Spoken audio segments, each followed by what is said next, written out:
Hello दोस्तों, स्वागत है आप सभी का संविद आईएएस यूट्यूब चैनल पर। दोस्तों, आप सभी लोग जानते हैं कि यूपी पीसीएस पीटी 2026 को ध्यान में रखते हुए हिस्ट्री की क्लास अभी चल रही है।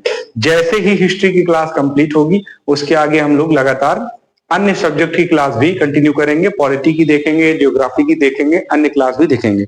चलिए, कल हमने आपको बताया था कि सिंधु घाटी स्थल और इसके साथ साथ कुछ क्रम हमने बता रखा था, तो हड़प्पा पर हमने आपको छोड़ा था। हड़प्पा से आगे बढ़ते हैं। अभी यूपी पीसीएस हो या फिर अदर एग्जामिनेशन हो, सबके लिए आप देखेंगे एक फैक्ट सीरीज चल रही है हिस्ट्री की। अगर आप सभी लोग उसको नहीं देख रहे हैं तो वीडियो के प्लेलिस्ट में जाइएगा। Fact series, history fact series by Sonu sir नाम से फैक्ट सीरीज चल रही है। आप इसके साथ अगर उसको मर्ज करके देखेंगे, इसके साथ जैसे आप हिस्ट्री भी देख रहे हैं, उसके साथ में आपने फैक्ट सीरीज भी क्लास 1 से लेकर के अभी तक जितने भी फैक्ट सीरीज हैं सब देख लिया। तो मुझे ऐसा लगता है कि आप फैक्चुअल इंफॉर्मेशन जो इधर उधर इतर बितर हैं, तो ऐसे कंडीशन में इनको गैदर कर पाएंगे और आप जो है अच्छे से क्लास को समझ पाएंगे और जोड़ भी पाएंगे। क्योंकि एक क्लास में सारे फैक्चुअल इंफॉर्मेशन दे पाना काफी मुश्किल काम है, इस वजह से मैंने उसके लिए अलग से फैक्ट सीरीज ही चला रखी। देखिए, हमने एक सिंधु घाटी स्थल की बात की थी, हड़प्पा, और हमने कल मैप के माध्यम से समझ भी रखा है। तो आप यहाँ पर अगर यहाँ पर मैप देखेंगे तो आपको मैप के माध्यम से थोड़ा सा मैं यहाँ पर बता भी देता हूँ कि कहाँ पर है आपका हड़प्पा। ठीक है, यहाँ पर मैंने आपको कल बता भी रखा था कि ये हमारा प्यारा भारत है। ठीक है, और यहाँ पर मैंने लोकेशन आपको बताया था, आपको याद होगा, यहाँ पर हमने आपको लोकेशन बताया था हड़प्पा। ठीक है, तो ये जो लोकेशन है आपका, ये है आपका हड़प्पा। ठीक है, और ये लोकेशन जो है किस नदी के किनारे पड़ता है, तो आप कहेंगे कि ये रावी नदी के तट पर पड़ता है। ठीक है, किस नदी के तट पर, तो आप कहेंगे कि ये रावी नदी के तट पर हमें दिखाई पड़ता है। ठीक है, और वहीं इस लोकेशन की बात करें तो ये लोकेशन आपका मोहनजोदड़ो। मैं बार बार रिपीट करता हूं ताकि आपको आपके इमेजिनेशन में जो है ये फिट हो जाए। ऐसा नहीं है कि एक दिन में आपको याद हो जाएगा। ठीक है, एक दिन में आपको याद नहीं होगा। फिर उसके बाद में यहाँ पर एक लोकेशन अभी हम बताएंगे आपको कि मोहनजोदड़ो से लगभग 134 किलोमीटर दक्षिण पूर्व में एक लोकेशन पड़ता है जिसका नाम है, आप यहाँ पर देखेंगे, चन्हू-दाड़ो। ठीक है, चन्हू-दाड़ो, ये एक लोकेशन पाकिस्तान में ये भी है, सिंध प्रांत में दिखाई पड़ता है। हड़प्पा का जो लोकेशन है वो आप देखेंगे, मैंने अभी आपको बताया ये लोकेशन कहां पर है। पहले तो खोजकर्ता की बात करते हैं, तो दयाराम साहनी जो है, दयाराम साहनी इसके खोजकर्ता है। और कब खोज की थी भाई, तो आप देखेंगे 1921 ईस्वी में, 1921 में इसकी खोज की थी। कहां पर है, तो पाकिस्तान के पंजाब प्रांत में एक जिला पड़ता है। कौन सा जिला पड़ता है, पाकिस्तान के पंजाब प्रांत में एक जिला पड़ता है जिसका नाम है लरकाना जिला। कौन सा जिला है, पाकिस्तान के पंजाब प्रांत में एक जिला पड़ता है जिसका नाम है मांटगोमरी जिला। ठीक है, तो पंजाब प्रांत में पाकिस्तान, कभी कभी आपसे ऐसे भी पूछता है तो कुछ फैक्चुअल इंफॉर्मेशन इसको ध्यान में रखना है। पाकिस्तान के पंजाब में मांटगोमरी जिला, मांटगोमरी, ठीक है, मांटगोमरी जिला में ऐसा है, ये लोकेशन है। ठीक है, लरकाना जिला की बात करें तो सिंध प्रांत में आप देखेंगे लरकाना जिला में आपका मोहनजोदड़ो पड़ जाएगा। और किस नदी के तट पर है, तो आप बताएंगे कि रावी नदी के तट पर है। तो ये लोकेशन आपका क्लियर हो गया। अब ये लोकेशन जो मैंने अभी आपको बताया है, यहीं पर आप ध्यान रखिएगा। अभी इसके जस्ट बाद जो है चर्चा होगी मोहनजोदड़ो की, और उसके बाद में फिर चौंदड़ो की चर्चा होगी। तो लोकेशन आप सभी लोग इमेजिनेशन जरूर करिएगा और याद रखिएगा कहाँ की बात चल रही। मैं इसी वजह से आपको लोकेशन भी बताता चलता हूँ कि कहाँ पर है। आपको मतलब ऐसा नहीं कि अंधेरे में तीर चला रहे हैं, आपको कुछ पता ही नहीं चल रहा कि मोहनजोदड़ो कहाँ है और हड़प्पा कहाँ है। ठीक है, यूं ही बस पढ़ते जा रहे हैं, कुछ आपके समझ में नहीं आ रहा है। तो ऐसी कंडीशन ना आने पाए, इस वजह से इमेजिनेशन करवा रहा हूं ताकि आप याद रखें। अच्छा, इसके बारे में कुछ और जो प्राप्त अवशेष यहाँ से जो खोजे गए हैं, अगर इसकी चर्चा हम लोग देखें तो अभी जो हिस्ट्री फैक्ट सीरीज है उसमें हमने इसकी चर्चा कर रखी है। आप उसको जाकर के वहां पर देख लीजिए, क्लास नंबर 4 अभी चल रहा है। ठीक है, यहाँ पर अगर आप देखें तो मोहनजोदड़ो एक लोकेशन दिखाई पड़ता है। ठीक है, इसकी खोज किसने की है भाई, अगर इसकी खोज की बात करें तो किसने की है खोज इसकी, आप देखेंगे कि राखलदास बनर्जी ने की है। किसने की है, राखलदास बनर्जी ने की है। कब की है, 1922 में की है। कहां पर है, ये भी जो है पाकिस्तान में है। पाकिस्तान में किस स्थान पर है? तो सिंध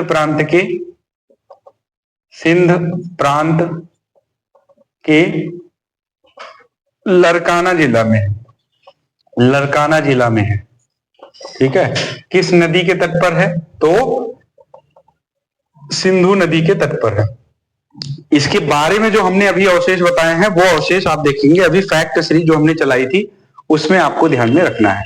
तीसरे बिंदु की बात करें तो तीसरा बिंदु हमें दिखाई पड़ता है चन्हू दड़ो। अभी हमने आपको बताया कि चन्हू दड़ो आपको ध्यान में रखना है क्योंकि अभी इसकी चर्चा हम करेंगे। ठीक है, तो चन्हू दड़ो की बात करें तो ये मोहनजोदड़ो से 134 किलोमीटर दक्षिण पूर्व में दिखाई पड़ता है। ये भी पाकिस्तान में ही है। कई बार आप देखेंगे कि यूपीपीसीएस में आपको लोकेशन पूछ लेता है, भाई ये बताइए कि किस नदी के किनारे है, मोहनजोदड़ो के उत्तर में है या फिर दक्षिण में है, या पूछेगा कि हड़प्पा के उत्तर में है या फिर दक्षिण में है। तो ऐसे लोकेशन आप देखिए, सीधा सवाल आपसे आयोग नहीं पूछ रहा है, आपसे आयोग आपको उलझा रहा है। आप पढ़ वही सारी चीजें रहे हैं, लेकिन आयोग आपसे ये जानना चाह रहा है कि आपने लोकेशन को आइडेंटिफाई किया है कि नहीं किया है। ठीक है, तो चन्हू दड़ो पूछे तो किसने इसकी खोज की है? तो यहां पर एक व्यक्ति दिखाई पड़ते हैं, एन गोपाल मजूमदार, एन गोपाल मजूमदार। ठीक है, ये इसकी खोज करता है। कब खोज की है भाई इन्होंने? 1934 में इसकी खोज दिखाई पड़ती है। कब दिखाई पड़ती है? 1934 में। ठीक है, और आप इस लोकेशन की बात करें तो ये भी कहां पर है? सिंध वाले क्षेत्र में दिखाई पड़ता है। ठीक है, सिंध क्षेत्र पाकिस्तान में ये भी दिखाई पड़ता है, सिंध क्षेत्र पाकिस्तान में। और वो भी आप अगर लिखना चाहें तो यहां पर लिख सकते हैं कि 134 किलोमीटर मोहनजोदड़ो से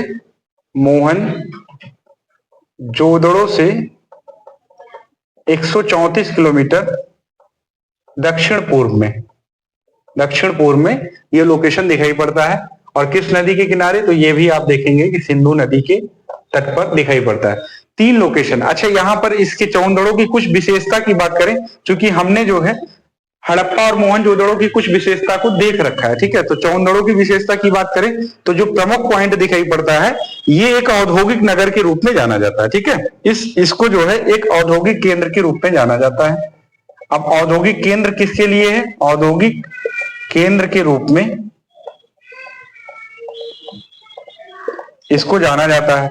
यहां पर मनका, ठीक है, मणिकारी बनाने का काम होता था, मणिकारी का काम होता था, मणिकारी का कार्य दिखाई पड़ता है। और ये याद रखिए, ये आप देखेंगे कि सिंधु घाटी सभ्यता या हड़प्पा सभ्यता का एक ऐसा स्थल है जहां पर वक्राकार ईंटें दिखाई पड़ती हैं। ठीक है, तो एकमात्र ऐसा स्थल है, ये एकमात्र ऐसा स्थल है जहां पर आप देखेंगे वक्राकार ईंटें प्राप्त हुई है। तो ये क्वेश्चन आप देखेंगे सीडीएस में पूछ भी रखा है, सीडीएस में पूछ रखा है कि भाई वो कौन सा स्थान है सिंधु घाटी सभ्यता पर जहां पर एकमात्र वक्राकार ईंटें, वक्र के आकार का ईंट दिखाई पड़ता है। तो आप क्या बताएंगे? चौंदड़ो एक ऐसा स्थान है जहां पर वक्र के आकार का ईंट दिखाई पड़ता है। ठीक है, अच्छा, 2-3 विशेषता और हैं अभी आपकी, 2-3 विशेषता और, तो 2-3 विशेषता और हैं जिनको हमें थोड़ा सा ध्यान में रखना है। तो यहां पर आप नीचे नहीं देख पा रहे होंगे, थोड़ा सा ऊपर लिख देते हैं। ठीक है, 2-3 विशेषताएं हैं जिनको थोड़ा सा ध्यान में रखना है। एक तो यहां पर आप देखेंगे कि हमें जो है पूर्वोत्तर कालीन, जो हड़प्पा कालीन विशेषताएं हैं वो दिखाई पड़ती हैं, पूर्वोत्तर हड़प्पा कालीन विशेषताएं दिखाई पड़ती है। तो इसमें अगर आपसे कभी पूछे कि वो कौन सा लोकेशन है जहां पर पूर्वोत्तर हड़प्पा कालीन विशेषताएं दिखाई पड़ती हैं, तो आप क्या बताएंगे? आप बताएंगे चौंदड़ो है। ठीक है, तो पूर्वोत्तर हड़प्पा कालीन, इसके फीचर्स में पूर्वोत्तर हड़प्पा कालीन संस्कृति के अवशेष भी दिखाई पड़ते हैं। अच्छा, इसमें एक और बातें हैं जो हमें ध्यान में रखना है। इस संस्कृति का नाम क्या है? झूकर झाकर संस्कृति नाम से भी जाना जाता है इसको। ठीक है, तो आपसे कभी क्वेश्चन पूछे भाई हमें पूर्वोत्तर हड़प्पा कालीन जो संस्कृति है, जोकर झाकर संस्कृति, वो किस लोकेशन से फाइंड होती हुई दिखाई पड़ती है? तो आप कहेंगे चौहुंदड़ो लोकेशन से। तो मुझे लगता है चौहुंदड़ो के बारे में इतने पॉइंट आप अगर ध्यान में रखेंगे तो आपका काम हो जाएगा। एक और लोकेशन की चर्चा हम लोग करने वाले हैं, ठीक है। एक और लोकेशन की चर्चा करें तो लोथल हमें दिखाई पड़ता है। अभी आप देखिए, हम लोग भारत में एंट्री करेंगे, प्रमुख लोकेशन की ही चर्चा करेंगे, क्योंकि फैक्ट सीरीज में आप देखेंगे अन्य जो लोकेशन से बचे हुए हैं, जो छोटे छोटे लोकेशन हैं, उनकी चर्चा हमने कर रखी है। देखिए लोथल मैंने कल आपको बता भी रखा था कि गुजरात का जो क्षेत्र है वहां पर बंदरगाह का ये क्षेत्र नगर हुआ करता था। तो लोथल की चर्चा अगर हम लोग करें तो यहाँ पर एक लोकेशन हमें दिखाई पड़ता है, आप यहाँ पर ध्यान देने की कोशिश करिए। ये आपका प्यारा भारत है, ये हम लोगों का प्यारा भारत है, और यहाँ पर आप देखेंगे यहाँ पर एक लोकेशन हमें दिखाई पड़ता है गुजरात में। ये जो लोकेशन है गुजरात का, यहाँ पर एक क्षेत्र दिखाई पड़ता है लोथल का, ठीक है। ये जो लोथल का क्षेत्र है इसकी चर्चा चल रही है, ठीक है। और इससे ऊपर आप देखेंगे कर्क रेखा से पास में बिल्कुल हमें धौलावीरा दिखाई पड़ता है, धौलावीरा दिखाई पड़ता है। मैं बार बार मैप इस वजह से बना रहा हूं ताकि आपको कंफ्यूजन ना हो कि कौन सा लोकेशन कहां पर है। तो लोथल की चर्चा हो रही, लोथल के बारे में आप देखें यहाँ पर। तो लोथल की खोज आप देखेंगे कौन करता है भाई, ये याद करना पड़ेगा, थोड़ा सा फैक्चुअल इंफॉर्मेशन है, आपको याद रखना पड़ेगा। लोथल में डॉक्टर एस.आर. राव ने इसकी खोज की है। कब की है? 1955 में खोज की है। कहां पर है? गुजरात में है। किस नदी के किनारे है? भोगवा नदी के किनारे है। ये सारे इंफॉर्मेशन आपको याद रखना है। लोथल की खोज कब की है और 1955 में किसने की है? एस.आर. राव ने की है। कहां पर है ये स्थान? गुजरात में है। किस नदी के तट पर है? भोगवा नदी के तट पर है। अगर इसके फीचर्स की बात करें कि लोथल में क्या क्या चीजें हमें एक्स्ट्रा दिखाई पड़ती है, तो आप जानते हैं कि हमने आपको बता रखा है कि भाई सिंधु घाटी सभ्यता के जो स्थल हैं वो मैक्सिमम स्थल आप देखेंगे कि हमें एक प्रकार से दुर्गीकृत दिखाई पड़ते हैं। उनकी जो नगर योजना है, सिटी प्लानिंग है, दो भागों में बटी हुई दिखाई पड़ती है। उच्च भाग को, उच्च दुर्ग को आप देखेंगे दो भागों में, पहला उच्च दुर्ग है, दूसरा निम्न दुर्ग है। उच्च दुर्ग में शासक वर्ग रहते थे, निम्न दुर्ग में जो कि बड़ा स्थान, क्षेत्रफल, आयतन अधिक होता था, वहां पर आप देखेंगे कि सामान्य जन रहते थे, जिसमें कृषक हो गए, कर्मकार हो गए, ठीक है, सामान्य जन लोग रहते थे। तो यहाँ पर जो विशेषता बताई जा रही लोथल की, तो लोथल में आप देखेंगे कि नगर दो भागों में न बट करके, अभी हमने बताया कि नगर दो भागों में यानी उच्च दुर्ग और निम्न दुर्ग, ये विशेषता रहती थी किसकी? सिंधु घाटी सभ्यता के नगर योजना की। यहाँ पर कह रहे हैं कि नगर दो भागों में न बट करके एक ही रक्षा प्राचीर से घिरा होता था, यानी नगरों का विभाजन नहीं दिखाई पड़ता।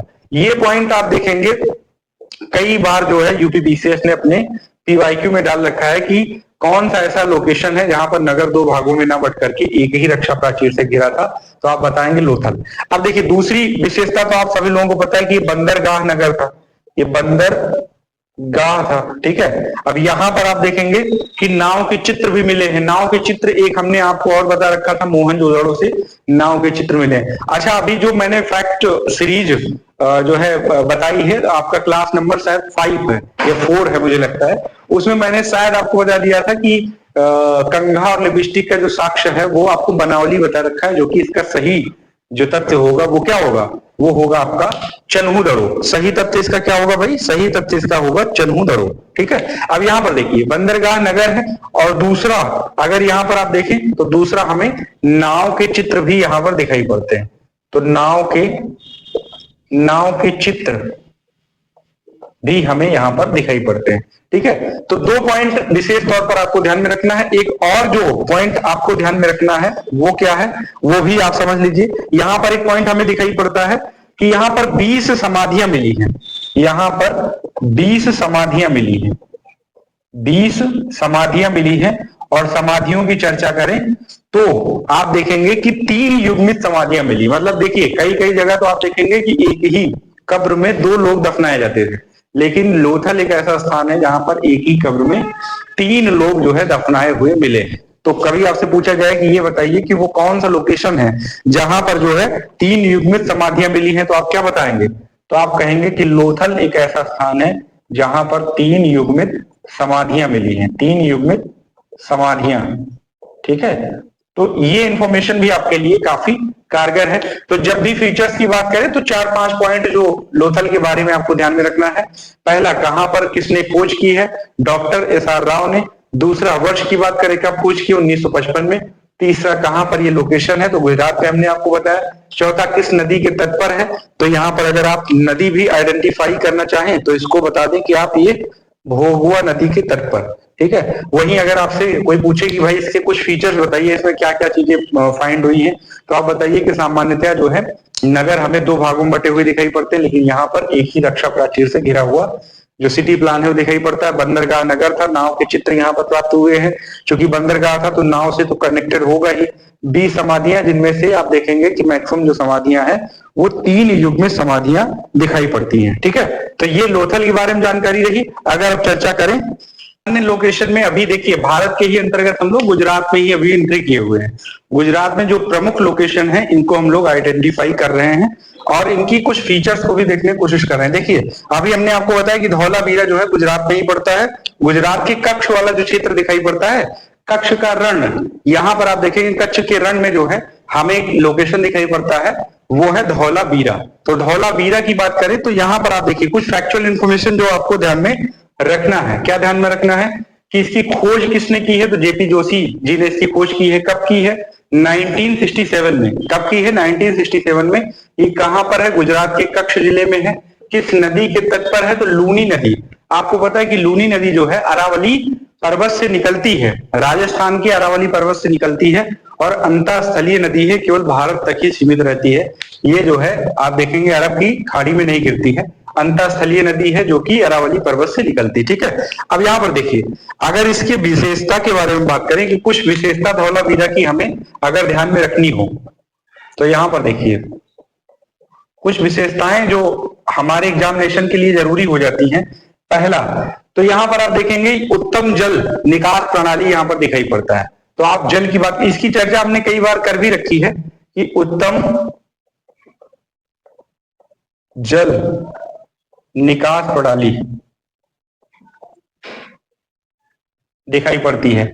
दूसरा, अगर दूसरे की चर्चा करें तो यहां पर देखिए आपको पता है कि सिंधु घाटी सभ्यता में नगर को 2 भागों में बांटा जाता था, लेकिन यहां पर आप देखेंगे कि ये एक ऐसा लोकेशन है जहां पर 3 जो है नगर दिखाई पड़ते हैं। नगर 3 भागों में दिखाई पड़ते हैं।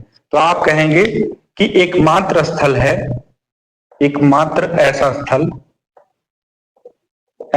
स्थल जहां पर नगर 3 भागों में बटा हुआ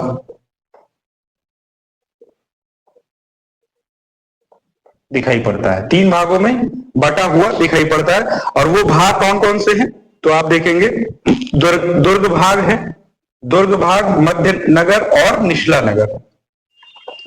तो दुर्ग भाग,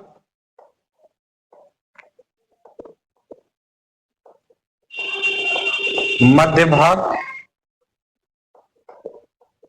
और तीसरा है निचला नगर, ठीक है। ये लोकेशन आपको ध्यान में रखना है। अच्छा, एकमात्र ऐसा स्थान, अब देखिए कुछ पॉइंट यहां से पूछे जा सकते हैं। यहां पर आपको एक पॉइंट और ध्यान में रखना है कि ये एकमात्र ऐसा स्थान, यहां पर लिख दे रहा हूं ताकि आपको दिखाई पड़े, एकमात्र ऐसा स्थान जहां पर खेल का मैदान मिला हुआ है, ऐसा स्थान जहां पर आप देखेंगे खेल का मैदान, खेल का मैदान प्राप्त हुआ है। तो कभी आपसे पूछे भाई सिंधु घाटी सभ्यता का वो कौन सा स्थल है जहां पर खेल का मैदान दिखाई पड़ता, तो आप क्या बताएंगे, आप बताएंगे खेल का मैदान या स्टेडियम जो है वो हमें दिखाई पड़ता है कहां से, धौलावीरा से दिखाई पड़ता है, ठीक है। एक पॉइंट और जो आपको थोड़ा सा याद रखना चाहिए वो ये है कि सिंधु लिपि के 10 बड़े चिन्हों से निर्मित शिलालेख यहां पर प्राप्त हुआ है। सिंधु लिपि के 10 बड़े चिन्हों से, ये भी पॉइंट आपको नोट कर लेना है, ठीक है। सिंधु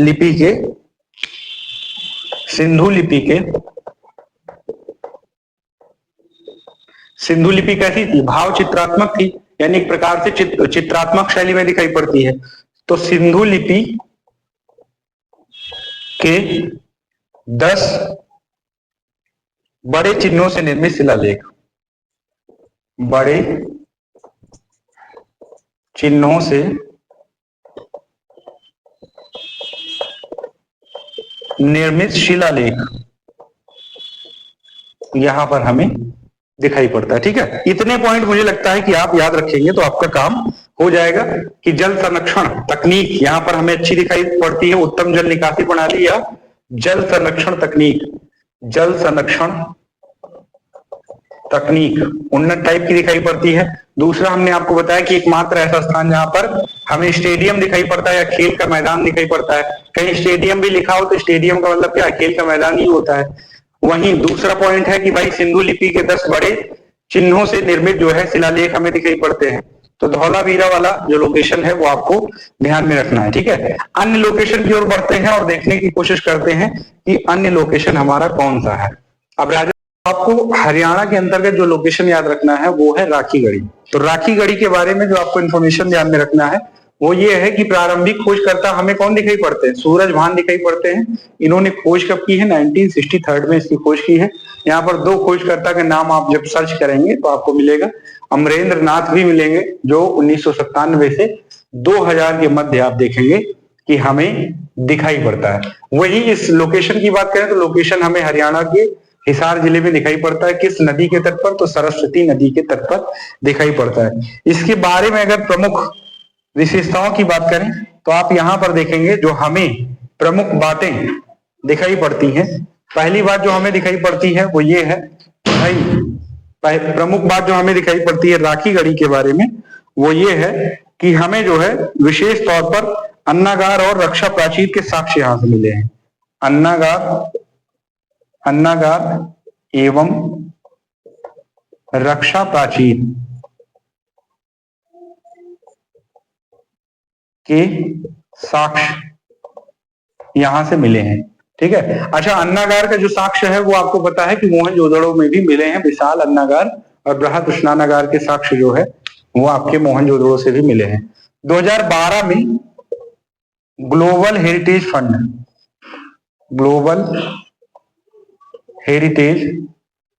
फंड इसने जो है इसको 10 सबसे जो खतरे की सूची है उसमें आप देखेंगे 10 सबसे खतरे वाले स्थान में रखा है कि भाई ये कुछ समय के बाद जो है लुप्त हो सकता है। ठीक है, तो इसको आप प्रोटेक्ट करिए, प्रोटेक्ट करने की बात की है। ठीक है, तो 2012 में इसको ग्लोबल हेरिटेज फंड ने जो है इसको प्रोटेक्ट करने की बात की है। इतने पॉइंट राखीगढ़ी से आपको ध्यान में रखना है।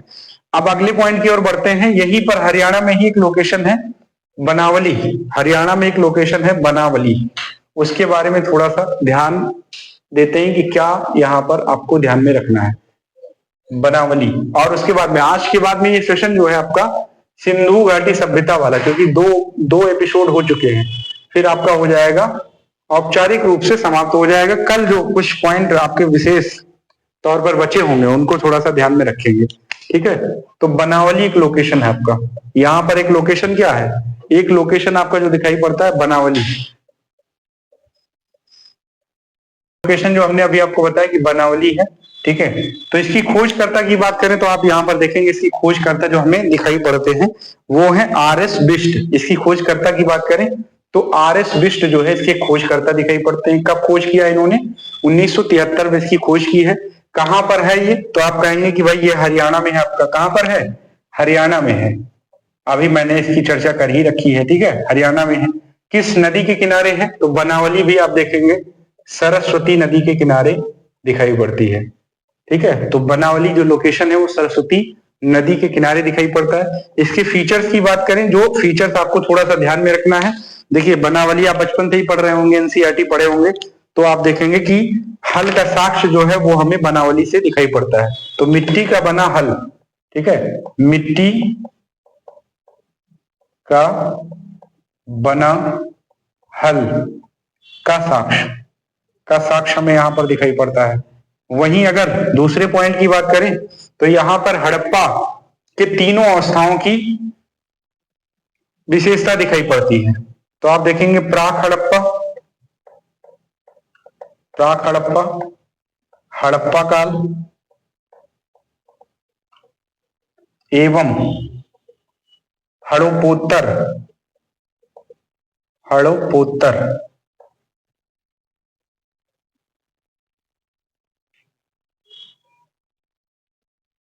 संस्कृति की विशेषता।